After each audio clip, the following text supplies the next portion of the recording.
જય માતાજી મિત્રો, આજે આપણે 1 કપ ચોખામાંથી ફક્ત 15 જ મિનિટમાં બની જતો નાસ્તો બનાવીશું, જે બધાને ખૂબ જ પસંદ આવશે અને એકદમ ટેસ્ટી પણ બનશે અને જો એકદમ સોફ્ટ પણ બનશે.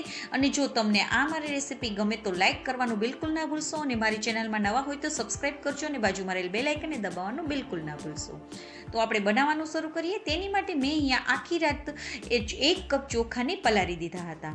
તમે 1 કલાક પહેલાં પણ ચોખાને પલાળી શકો છો. તો હવે આપણે પાણી તેને કાઢી નાખીશું અને એક મિક્સર જારમાં તેને લઈ લેશું. સાથે આપણે ચોથા ભાગ જેટલો રવો એડ કરવાનો છે. સાથે જરૂર મુજબ મીઠું અને 1 ચમચી ખાંડ એડ કરી અને 1 કપ જેટલું આપણે દહીંને આપણે ખાટું હશે તો વધારે સારું તે લઈ લેવાનું છે. થોડું પાણી ઉમેરી દેવાનું અને બધાને સરસ રીતે આપણે પીસી લેશું. અને આપણે આવું બેટરને કરી લેવાનું છે. હવે તે આપણે રવો ફૂલી જાય તેની માટે આપણે 15 મિનિટ માટે તેને ઢાંકીને રાખી દઈશું.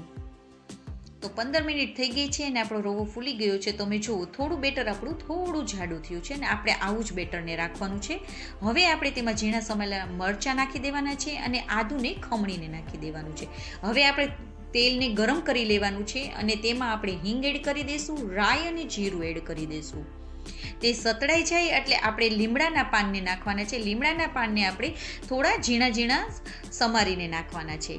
તમારી પાસે કોથમીર હોય તો તે પણ તમે નાખી શકો છો. હવે આ વઘારને આપણે બેટરમાં નાખી દઈશું. આ વઘાર તમે જરૂરથી એડ કરજો, તેનાથી તેનો ટેસ્ટ એકદમ સરસ આવે છે અને ઉપરથી તમારે વઘાર કરવાની પણ જરૂર નહીં પડે.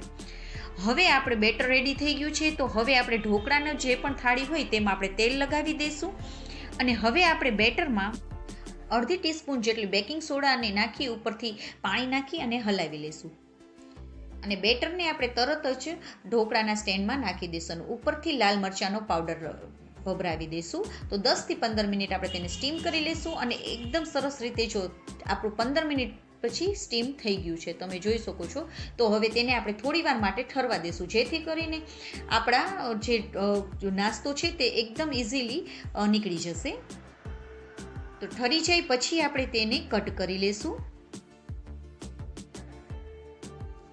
અને તમે જુઓ એકદમ ઇઝીલી આપણે આ નાસ્તો રેડી થઈ ગયો છે, જે બધાને ખૂબ જ પસંદ આવશે. તો તમે પણ જરૂરથી ટ્રાય કરજો અને એકદમ પોચો રૂ જેવો બન્યો છે